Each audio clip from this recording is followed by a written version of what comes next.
So today, my guest is MaryAnne Schweers. She is a fractional CMO here at Robot Creative. MaryAnne has a lot of experience working with very large businesses that are very sales driven. And we love that she brings that experience to the table working with our very large small business clients. So a wealth of experience coming in from her consulting background. And today we're going to talk about how marketing can support businesses that have very long sales cycles. So MaryAnne, let's start by talking about what that even means to have a long sales cycle and maybe some of the environments that you've been a part of that have had long sales cycles just to get things kicked off. Sure. And so when we talk about long sales cycles, I'm referring to things, activities that take anywhere from 12 to 18 months to land the deal, to get a contract in the door. So from my background, I've run marketing for a chemical company where we sold into small, medium, and large entities. And I've been a part of organizations where we sold software or professional services, and those contracts are anywhere from 12 to even further. It could be 18 to 24 months in duration. So there's different tactics that you can take in order to start that process of if you're selling into a large organization or something that's very complicated, where you have to take a number of steps in order to get into the door, to be, to develop a reputation so that at the end of that cycle, you actually get the contract in your hand. Perfect. So we've talked about, how you've worked with businesses that have sold into like the Defense Department or large entities like university systems. And many of those have more than one buyer. So like if we start at the front end of this conversation, what do you want to talk about with regard to working multiple buyers and how that differs from a short sales cycle, for example? Sure. If I'm a small business and I'm wanting to sell into, let's say, the Defense Department or a large university or a utility company, which, think of organizations that have lots of different departments, lots of potential locations, just complexity, right? It's not just going down to the neighbor's store to sell a product. First and foremost, if you're a small business, take advantage of registering as a vendor or supplier into said entity, because they usually will have set asides set up for small business organizations. So, get the paperwork done, get the certification, whatever it takes to get in the door and get on the list, the bidder spelling list. The second element then is to begin to identify who the potential buyers are and decision makers in that process. So if you're selling a widget of some sort, who's going to consume that product or service at the end of the day, and start figuring out how do you get in front of them, setting up, your normal sales calls, right? So trying to get onto their calendar, meet them where they're at, and start establishing a relationship so that you start getting increments of information that help in that sales process. When are they actually going to make a decision? Oh, not till next year. Great. Okay. What's the constraint? And start asking those sorts of questions so that you're also building up your reputation and level of authority within that organization. And then from that, also, who are the other buyers involved in that decision-making process, and doing the same, starting either if you're an organization that has multiple salespeople, having the salespeople infiltrate said organization and figure out who those buyers are and start building reputations and building relationships with those particular entities. So I think that's one avenue, but again, if you're selling into a large organization, and if you're a small business, find out what that process looks like. What is it that's absolutely required to even get your name in that list of being unapproved vendor in their organization. Absolutely. And I think those are some great examples of things that we can do on the front end to identify the targets. And like this is coming, from a very direct sales background or an account-based sales background, where identifying those key contacts, really deeply understanding them and their needs and their pain points on the front end. And if there's multiple buyers or influencers, really identifying them, that's really important. Obviously, like you mentioned, understanding the environment. If you're selling into an environment that requires certifications or an approved vendors list, you need to know that right off the bat and make sure that you've done everything that it takes to get that set up correctly on the front end. We also see that sometimes just selling into even small businesses, there might be a long sales cycle. So it may not be enterprise or government or something like that, but there are sometimes when there's something that's really well entrenched or just hard to change. And I don't know if you want to give a couple of examples of how that might be the case with a long sales cycle with even a small business. Yeah, sure. And you and I have talked about kind of the experience I had with a large chemical company. And so a number of years ago, I worked inside of a large chemical manufacturer, and we did things that were MRO related, maintenance, repair, and operations. So we sold a chemical line of cleaning solvents and lubricants and water treatment and you name it, right? And then we had other divisions across the company that sold parts and fasteners and nuts and bolts and welding supply tools and plumbing. So all your maintenance and operations, right? And so before I took over the marketing role, they put me out in the field selling water treatment for a month. And so for one of those weeks of being in the sales group, they sent me off to Kansas City. And here's me, the young salesperson, in a suit from Dallas, and then going into Kansas City. And our sales rep that was in Kansas City picked me up in his pickup truck, and he had tats up and down the arms. And I thought, well, this is going to be a fun week, isn't it? And I'm sure he thought the same thing. And for that week, we were selling water treatment. And so if you think utilities, boiler systems and AC systems in commercial buildings, right? So again, it could be smaller entities, could be large entities as well. And so one of his customers was the tower buildings, tower families, and they own a bunch of the high rises in downtown Kansas City. And so we were going to go meet with the utility guys in that particular building. So we picked up a couple pizzas. We go up to the top floor, the utility, all the maintenance guys are there, and they have like a kitchen area, kind of like a fireman station, where the guys, will sit down and have lunch together when they're doing stuff. And one of the utility guys had a bowl of hot sauce out, and my colleague is saying, yeah, this is MaryAnne. She's from Texas. She's riding along with me for a week, and and she's saying, just riding along with me. And so the guy immediately hones in on me and says, oh, you're from Texas. Do you like hot sauce? And I'm like, you bet. Of course I do. So I tasted it, and it was really good.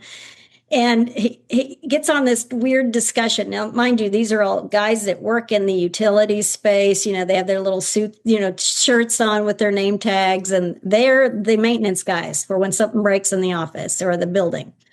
And he starts asking me, well, have you ever been to New Mexico? And I'm like, of course I have. I've been to New Mexico, and we have a little discussion about that. And then, I'll kid you not, this guy asks me, he goes, have you ever been to the Santa Fe Opera?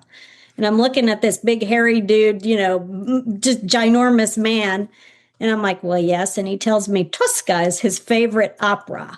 Well, wow. My sales rep and the rest of the guys are just like, what the heck is going on?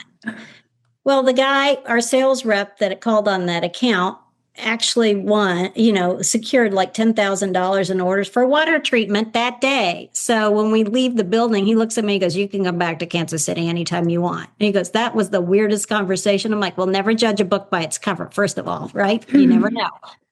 And part of our organization in that story is that we also, your company may not have access to a novelties, company, but we literally had an access to novelties and things. So we were kind of the Mary Kay of the MRO industry, right? We had a huge sales force that would call on small businesses, and it was the gears of selling. So it was establishing a relationship with the buyer, the buying entity, could be a big company, could be small, and really getting to know them as an individual, as a human being. What is it that you're interested in? They'd scan their office to see if they had anything, fishing trophies or trophies of their, pictures of their kids playing soccer and things. And they would eventually go back on sales calls, long period sales calls, and say, well, I've got, I noticed that your kid plays soccer. Well, here's a whatever, water bottle for you, like Laura just picked up, or a trophy, or, if you like fishing, here's a new fishing knife or a pocket knife or, something, right? Yeah. And to kind of warm them up. Well, that always led to, for the most part, very successful sales for these individual sales reps that followed that process and building the relationships over time. In that same organization, we had Boeing as a customer, which is not small by any means. And it was Boeing in Seattle. So specifically an entity that we had a sales rep that called into the Boeing facility in Seattle. And so in the morning, he would, get up and drive down the hill and go and call on the one particular buyer that he had, established relationship with. Well, over time, that particular relationship with Boeing grew because Boeing in itself as an organization globally decided they were going to change how they bought goods and services. And they were following exactly kind of what the Defense Department does. Instead of going down to, Randolph or what was once Kelly Air Force Base or Fort Sam and just bidding locally, you would bid on a much wider view, right? So Boeing followed the same suit. So they decided to go through a cooperative agreement with other aerospace manufacturers. And so in dealing with, as we, the company, were trying to transition how we dealt with that organization, the sales rep that had been calling on Boeing for years was beginning to freak out because he thought he would lose his margin and his territory of business because of this change with Boeing.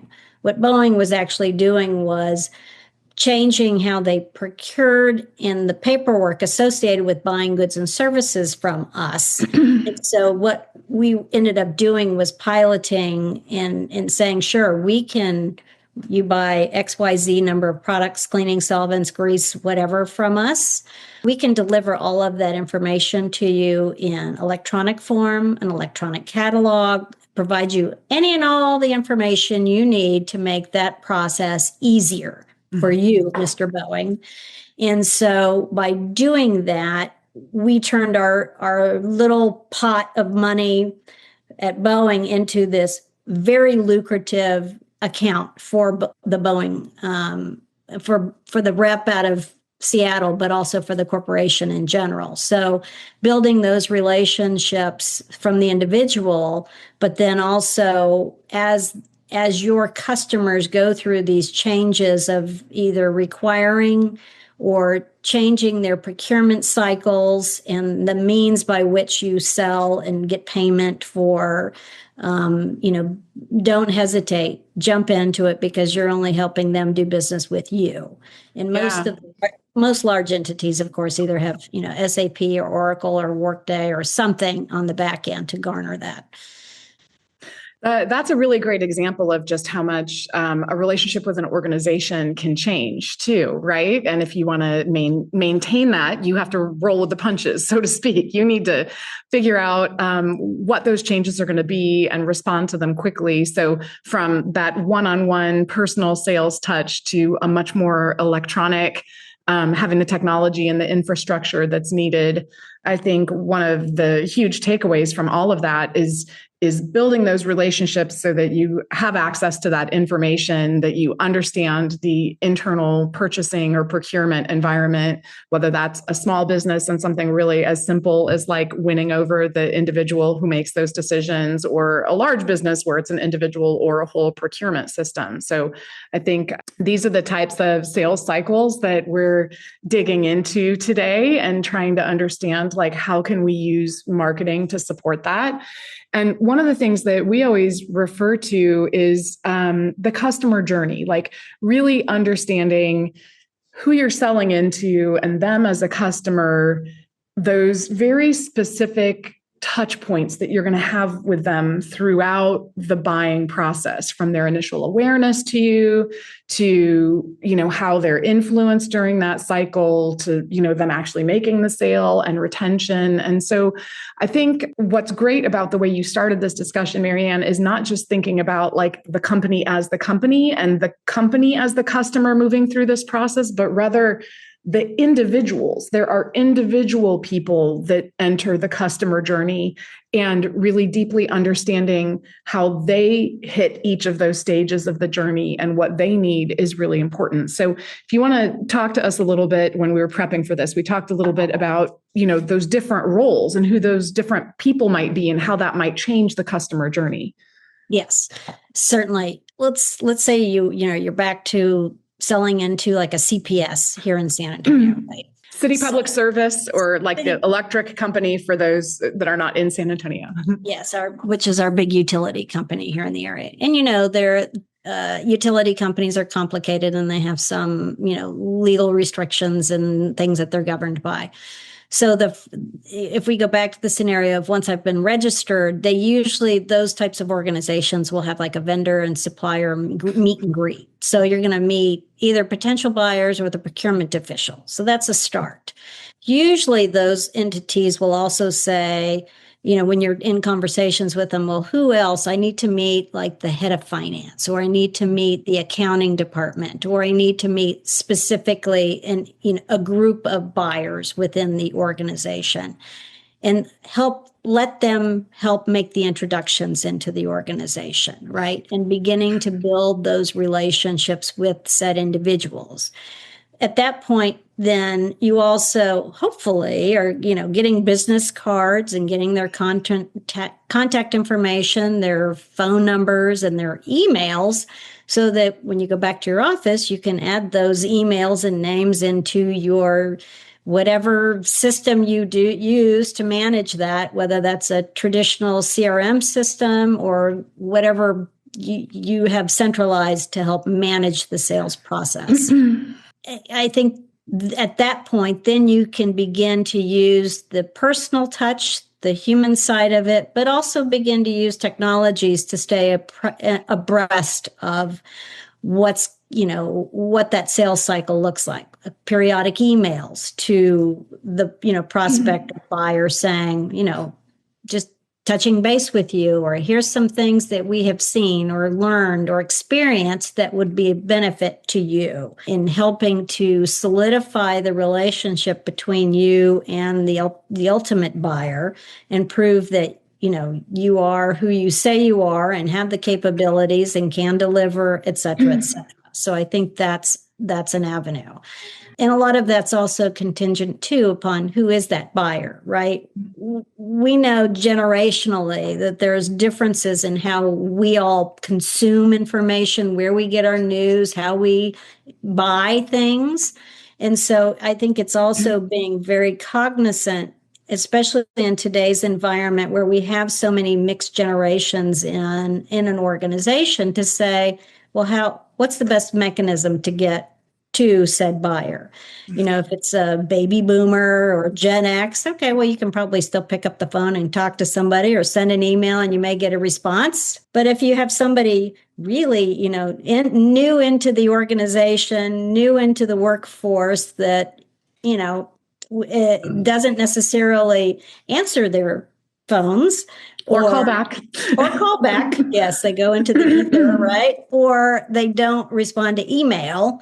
Then what are you going to do to reach that individual as well? Because they may be working for the ultimate buyer. So how are you going to resonate that individual. So it's really knowing who that audience is and being pliable enough to be able to work in across all channels in that way.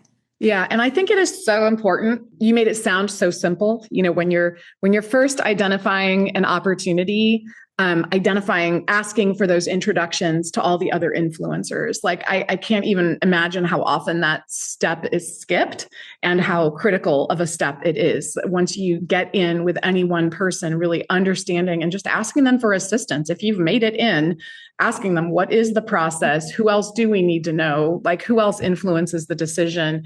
Getting their contact information and getting as much detail as possible. So I think one of the challenges that we've talked about before is getting the salespeople to actually write that down, to input all of that correctly into the CRM, and to not just like get the contacts for the company into the CRM, but also some of that data. Like if you want to deeply know them, if you want to understand what generation they're a part of, or what their real role is, or what their pain points are, or how they are going to be involved in the process, like if that's not documented anywhere, you can't transition to another salesperson. There's no institutional knowledge that's being developed.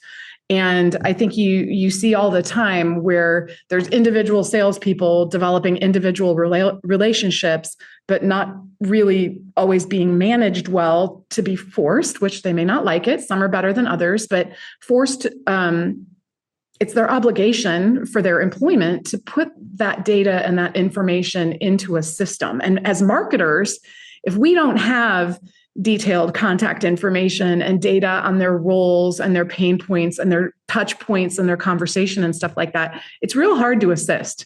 So you want to be like the lone wolf salesperson. You might just be on your own with your relationships. If you really want marketing to be involved, the strongest case I can make for sharing those details is that marketing can actually step in and assist in these long sales cycles in a way that otherwise you're just completely on your own as a salesperson. It's shocking sometimes when I go into clients and they have a sizable sales force and they have a CRM system that they are using, a customer relationship management system where they can input their sales data and whether it's lead from a prospect, lead to prospect to the sales cycle, and they're not necessarily using it in the optimum manner. They're not including like industry information or anecdotal information related to that client, so that in the marketing side of the house, if we're going to help support you and do targeted, email campaigns across an industry sector, or we have a promotion because we have this new product and we're going to, we have this new product, or we're going to discount us and have a sale across a product line to a targeted industry, it kind of makes that a little bit of a challenge. So it's important, if you do have a sales force, that you be very disciplined in putting that information into the system. And you can do that by, having incentives and, carrot and stick methodology to get the carrot or the stick. Yeah, yes, exactly. No bonuses until you've entered your data for the quarter, that kind of thing. So I see Tangela's coming on with a question. There's one thought I want to wrap up before we get to that. So, we're really talking about this relationship between like sales teams and marketing teams. And I think, sales teams really making sure that they are sharing that data, that sales managers, especially if you have like a sales and marketing title, like that's usually a salesperson that's been promoted, not a marketing person that's been promoted. Mm-hmm. Marketing is really a very different discipline at its root. And so requiring the sales team to provide that data and to keep it up to date and is just so important. And then the marketing team can step in, and the marketing team can document, these different types of roles and responsibilities, and they can analyze the data to try to create personas so that you're not just dealing with individual people. You want to do that on a relationship basis, but also so that the company can look at as a whole at what those classic kind of profiles are for the different types of decision makers or influencers in those roles. And then they can start to create materials or systems or playbooks or swag. It might be novelty items, it might be events to gear things toward those specific people at different parts of the cycle. And I think what marketing teams can do particularly well also is to take the sales cycle and to break it down into really distinct stages. And a lot of times I'll see marketing teams do that at a more granular level than a sales team might. A sales team might have, lead is entered into a database, lead becomes an actual contact. We've made contact with the lead, and this is maybe more elaborate than some of them. Sometimes it's just lead goes in, there's a deal, and then it's won or closed, right? I think marketing teams are going to look at it as no contact. Contact turns into a meeting turns into, homework is sent or questions are asked, turns into a proposal might be sent. Or if we have integration with other systems, we might be able to see where they're interacting with supporting materials on a website or on a portal or something like that. So as a marketer, we can start to break down each of the phases that each of those individuals might have as they touch the company and move through their buying decision. And that's something that we can do really well electronically, as long as we have that good input on the front end. So the two have to work really well together. Tangela, sorry, I wanted to get that out before I forgot it. No worries. And we have a question, and I want to encourage everyone, if you have questions, please put them in the Q&A feature if possible, so that our hosts can be notified. But we do have a question about multiple decision makers. So how do you work both on the sales and marketing space when you have many decision makers influencing the purchase? Again, you have to, depends. So if you're an individual salesperson and you have multiples that you're dealing with, it's a onesie twosie. It's building the relationships, and then hopefully you buddy up with one of them that gives you enough ammo and G2, on where the decision making is and who's on your side by way of making sure that you win it, and who's not on your side and who do you need to go work on. The other side of that is if it's an organization into another organization, you have multiple salespeople, then it's working those relationships to see who can drive the behavior in the sales organization with the sales, the prospects or the client or the customer, to say who has the relationship, and then bringing that information back into the sales organization so that collectively that data is available to the marketing team to say, okay, what information are we at? Are we close? Are we getting a pushback from, two of the three reps that are calling on an account? What do we need to do to get them over the hurdle?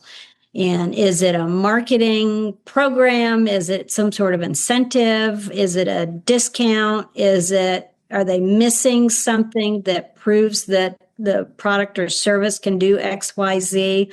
Do we need to come in and build something that helps the sales people to get to the buyer so that they have a concerted and proof and point that your product or service is the solution that they're looking for? That can be either, depending upon whether, again, if it's one-to-one relationship or one-to-many relationship, how do you manage that? But it's got to be a team effort in figuring out where those pain points are. The more data you're able to put into a system like a CRM or something like that, the more insights you can gain in a large organization with lots of customers and lots of touch points and lots of decision makers to try to, you may be able to analyze and say hey, we always get in the front door really quickly. And then when we talk to the CFO, that's when things stall out. Or when we get into the, procurement phase and send our pricing in, that's when things stall out. And so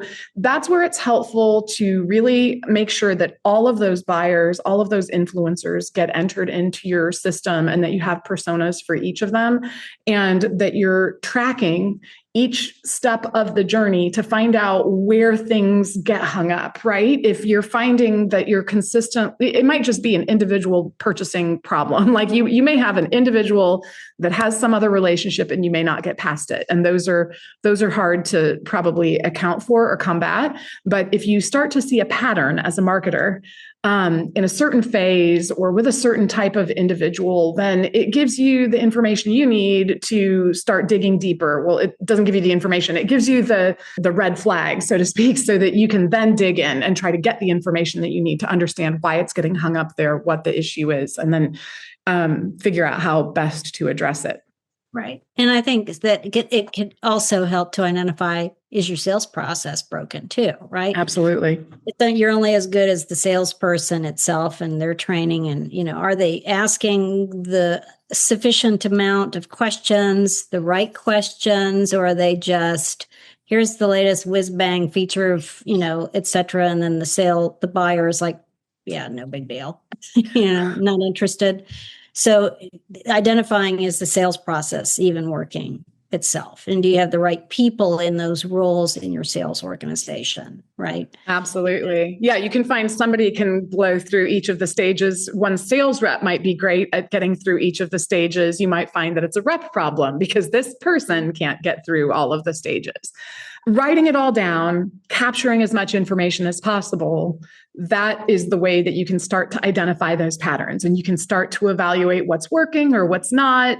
Sometimes kind of leaning into another phase of our conversation, sometimes you're going to run up against competition. Right. So I want to kind of shift gears and talk about, like, within this customer journey, one of the snags could be that you have competition. And I think the goal is always like to find a competitive advantage, right? Like, is there some point in this journey where you can find a competitive advantage? I think that's hitting gold. So MaryAnne, if you want to talk a bit just about like trying to identify that advantage.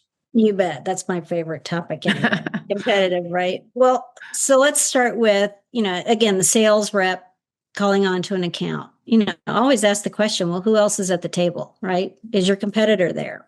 They're going to tell you if you ask the question in the right way. Mm-hmm.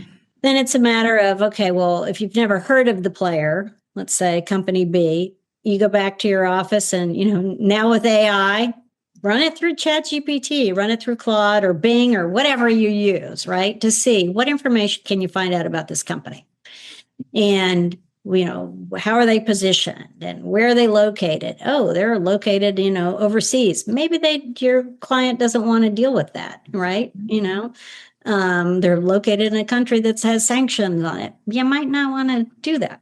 So you sniff out who these people really are. I think the other part of that too is if you're in industry right now that is seeing lots of consolidation or being acquired by private equity, home services like pest control companies and AC, plumbing, anybody that services your house, right? That seems to be a big push right now by the private equity firms.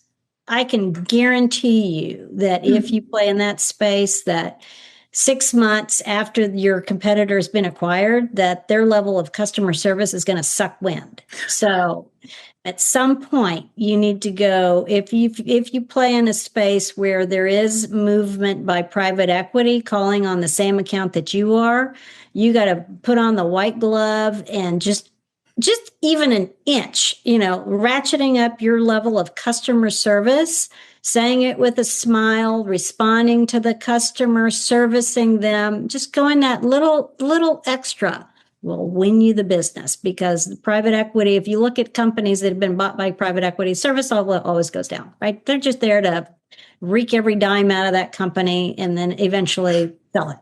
So if you're in that type of industry, that's if you're in an industry that is facing that's one really good way for a competitive advantage. There's lots of that consolidation going on by PE firms across a variety of different industries. So that's a good kind of flag to look for and easy to sell against in the greater scheme of things. I think most customers or clients that that see an industry shifting and that kind of consolidation going on are already pretty well aware, like, oh, great, like there's another merger happening or another acquisition, like what's going to happen to our software now, or what's going to happen to our service now. So that's a good one to look for.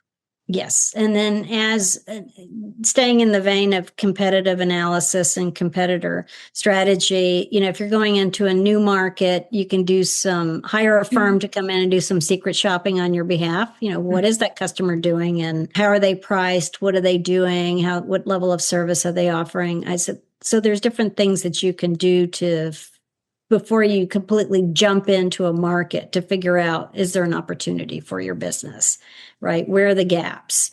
And there, now again, I go back to some of the AI tools. I mean, you can find a whole host of information available out on the internet now about companies, and if they've had any issues with customer service, level of support, we humans will be the first to say your business sucks, right? I didn't get good service at a restaurant, didn't get good service from whatever.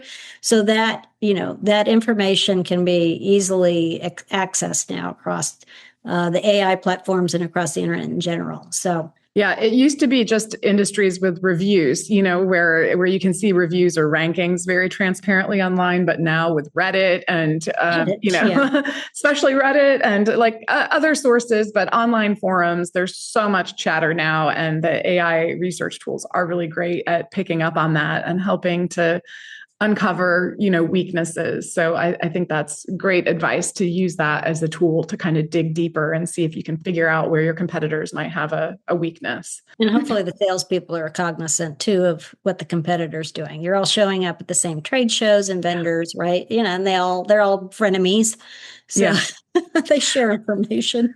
Well, and I love how you're coming back, over and over to like that relationship. If you develop enough of a relationship, if you can communicate well with a human being who's on the inside or on the other side, then you can get so much information.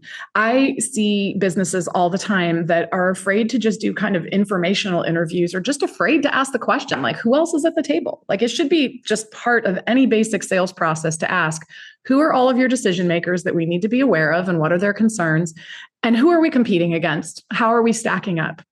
Mm-hmm. Like such simple questions. And I find so many people just afraid to ask them. They feel like they're out of line or inappropriate, or it's like they're just uncomfortable having it come out of their mouths. I'm like, look, I just said it so easily. It's just like, just read it as a script, like 8 or 10 times until it flows naturally. And then just fearlessly ask it a few times. Not everybody's going to answer, but for the ones that do, where you're really developing that rapport and they start to talk to you about it, your advantage can be huge. They can tell you exactly where you're lacking, exactly what you need to do to win it, exactly where your competitors are screwing up. So get over that fear and ask that question would be one of the main things I would recommend. Yeah, I totally agree. And the only thing the worst thing they could say is no, right? Right, exactly. And if you're in sales, you're used to hearing, selling begins at the word no, right? Yeah, just, okay, I understand. So, something that I did for some, that I've done a few times, but there's one particularly good example that I have. I did some mystery shopping for a business that does certain forms of like home repairs. And so, as the mystery shopper, I invited competitors to come, present their services to me. And one of the things that I noticed is that the response time varied. Many of them answered on the first call and scheduled the appointment right then. The customer I was working with actually had a process where they would take a message and then someone would call you back to schedule the appointment. So I had scheduled like 4 or 5 appointments with competitors before their person even called me back.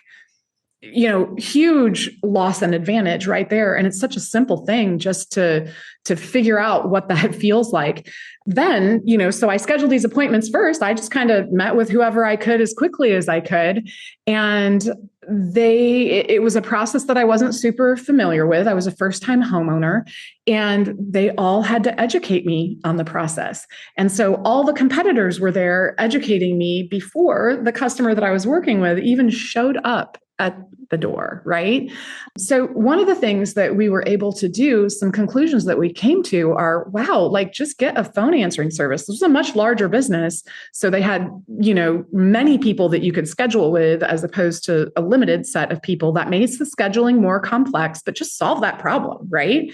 Identified that like, if they could be first to the table, if they could get the first appointment, and if they could send information either with that rep, if they were going out pretty immediately, or if they could mail, this is back in like snail mail days. Now I'm sure it would be emailed, but if they could mail information that said what to expect, like literally an educational piece and questions to ask when you're considering these types of repairs or renovations, that right there assassinated their competitors. That's probably not the best word to use, but it's the best one I can use. Like the competitors didn't stand a chance because this company that was older, more established, much more qualified, with better warranties. Yes, they're more expensive, but they could do a better job, hands down. Doing this mystery shopping, uncovering these simple little things. I mean, simple, they're setting up a whole call center and setting appointments quicker wasn't necessarily simple, but it gave them that first in line advantage. And then creating these simple educational pieces to inject before they ever met with the competitors really changed their win percentage tremendously. So, these are all like really on the front end. And this was a relatively short sales cycle in the greater scheme of things. But I wanted to provide that example just to kind of illustrate how mystery shopping can sometimes, and if you can't mystery shop because you can't put yourself in a realistic customer situation, that's where you need to rely on customers to give you feedback on how things are going at different stages of the buying process and how their interactions are. So either doing that mystery shopping or getting somebody who's willing to share that information with you, it all serves the same purpose. Okay. So, and, again, like we talked about this on the last episode, but you really may have to do work on the front end to create and get entered into the systems of all of these businesses so that you can transact with them. So, there could be a real competitive advantage just in doing that work. And I love the example that you've given before of setting up. It was quite an expensive and involved endeavor to set up the online catalog system to be able to interface with your client. But once you did that, that was very entrenched and hard for any competitor to overtake. Exactly. It became almost impossible, if not difficult, for a challenger to come in because it was too hard to cut the umbilical cord between us and the client and the customer at Boeing. As we went through that process, Ford then went through the same thing in Europe. And I'm like, no problem. We can have it, delivered in, 4 languages, et cetera. And our competitors are like, what are you talking about? I'm like, not a problem. So the initial setup was hard, but then replicating it gave you an advantage with other customers and huge opportunities. So, I don't know if you can find something like that in your sales cycle, but if it's possible to find something like that, you probably always have to be worried that the client might realize that they're getting in real tight with you. You have to maintain that relationship. But if you can find an opportunity like that just creates a moat, it's always a great opportunity. It is. And I think because of the most, Fortune 500 and, large, complicated industries have made significant investments in ERP systems, enterprise resource planning packages, whether that's SAP or Oracle or names that you've probably never heard of. But all of that business runs on those platforms. And so if you know that and you're able to do business in that way, that gives you an advantage. And, that's a technicality and that's a hurdle that you'll have to go through. But I think now with even more technology entering into our everyday lives and things becoming less personal and more anonymous, that the personal relationships become even more important because your competitor may rely completely on automation to facilitate that based on price. But again, Let's see where the quality comes. Let's see where the response times come, et cetera. I mean, we've all lived this process through, when your cable goes out, right? You pick up the phone, you call, that's the dreaded, I'm going to have to call the 800 number, and it's one for English, two for Spanish, right? And you know that the English is going to go to India or somewhere for support. And it's just going to be the black hole. You're never going to get answered. I've always joked that when you get into that scenario, especially when you're calling into large organizations, always pick two for Spanish, because your English will be better than their Spanish, right? And so they're always in a nearshore component. So it's again the complexity in doing business, but if you can simplify that process and personalize it, you have a better chance of securing business. The other business where there's long sales cycles is like in the commercial construction industry, when you're bidding on the new airport we have here in San Antonio, or a new conference center, or the new arena, or a new highway system. That's not a decision that's made tomorrow. That's years in process. So what are you doing to build the relationship with those decision makers? And then let's say you get to the point where you're one of the several vendors at a table, right, that is now expected to bid and provide a proposal. That whole process too, it requires attention from the standpoint of always respond and answer the questions as to what the proposal is asking. Be precise. If they ask A, answer B, right? Answer it exactly the way they want it, and provide examples in the construction space as to things that are like or akin to what you've done, what they're asking for. So if they want a new arena, don't just show a parking garage, but show something that is comparable if you're at the table. And I say that because it's a long sales cycle, but I'm always amazed at some of the big guys that go to the table and they also miss it too, because they assume they're going to win the business because their name. So I've seen some of the smaller guys who have been a no name that have followed that guidance of responding exactly the way the proposal wants, being very precise, providing examples with imagery, et cetera, that tells the story of who they are and their longevity, and they win. So just more thoughtful responses, right? As opposed to spitting it out like we've got the big logo on top, so we're just gonna, it's a formality to do this. Right. They start getting sloppy too. So yeah, paying attention to it in that longer sales cycle. That makes sense.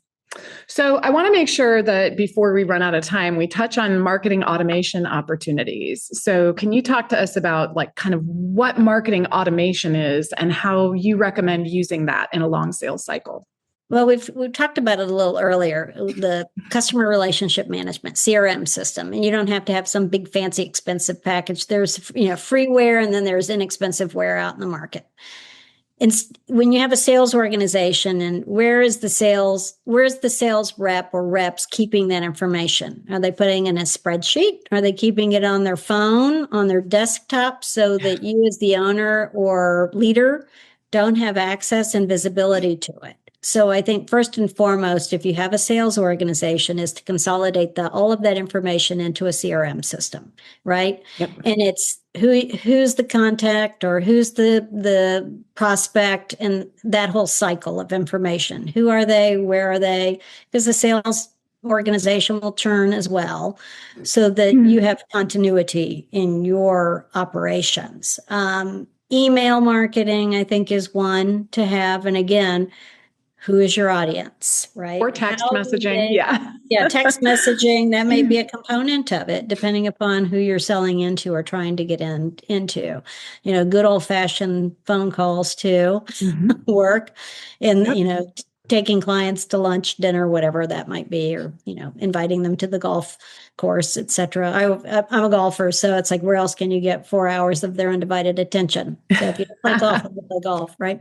Secondly, on the technology side, there's the all the social media platforms, and there are tools out there that will help from a marketing standpoint if you want to create messages and direct them to different audiences that will help with that process versus managing it on an individual basis, meaning having stuff set up for strictly Facebook or Meta, or stuff for TikTok if you advertise on TikTok, or LinkedIn, or whatever that might be. So there are a myriad of tools out in the marketplace, again, from very simple, no cost, to very complicated, that can help with those processes and provide the analytics on the back end.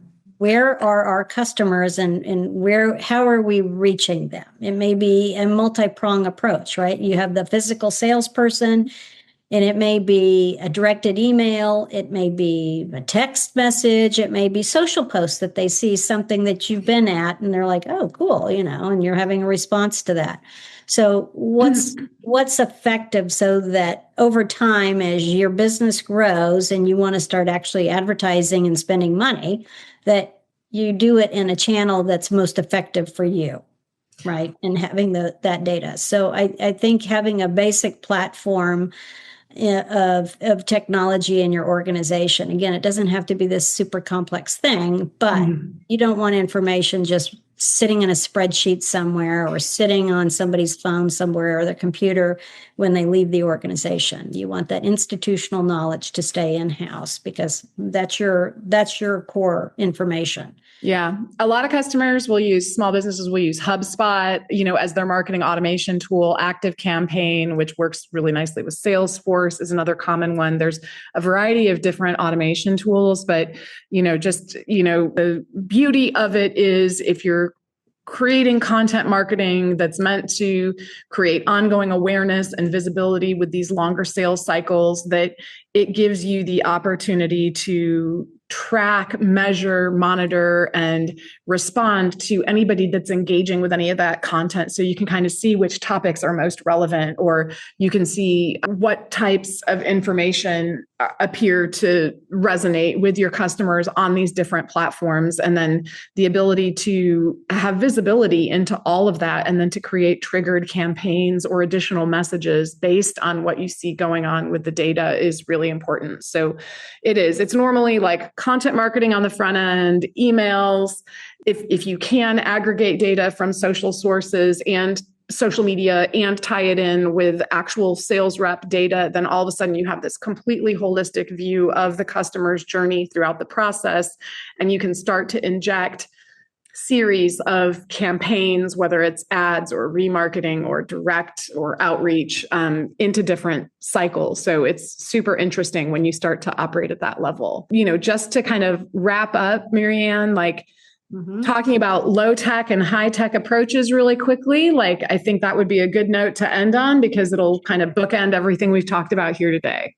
So, on the low tech stuff, it's all about the personality and the personal relationships, right? It's building rapport with the customer or your prospect. We're all, at the end of the day, we're all still humans, and they prefer to deal with humans.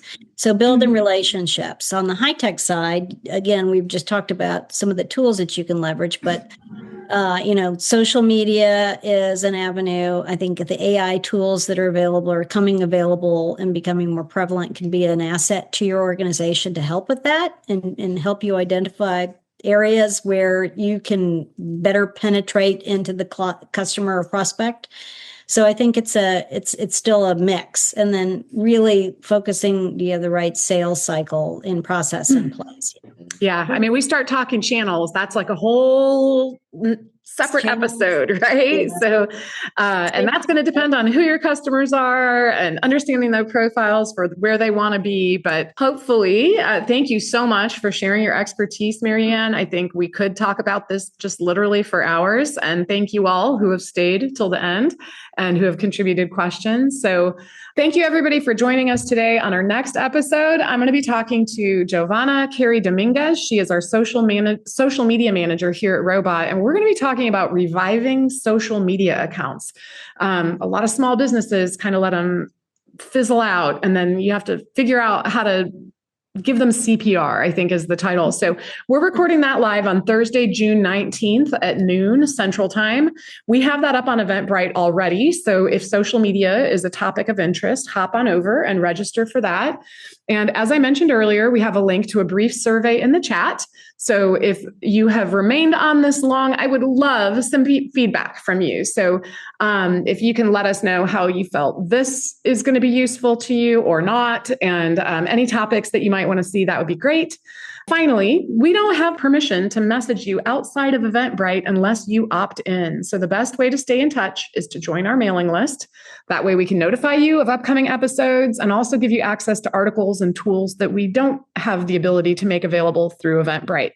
So following us on Eventbrite, you will get notifications about upcoming live episodes if you like to join the QA, but past episodes are also available on YouTube. It takes us about a week or so to get those live recordings processed and posted, but if you go to our YouTube channel, you can see all of our past episodes, and there might be other topics that are relevant to you.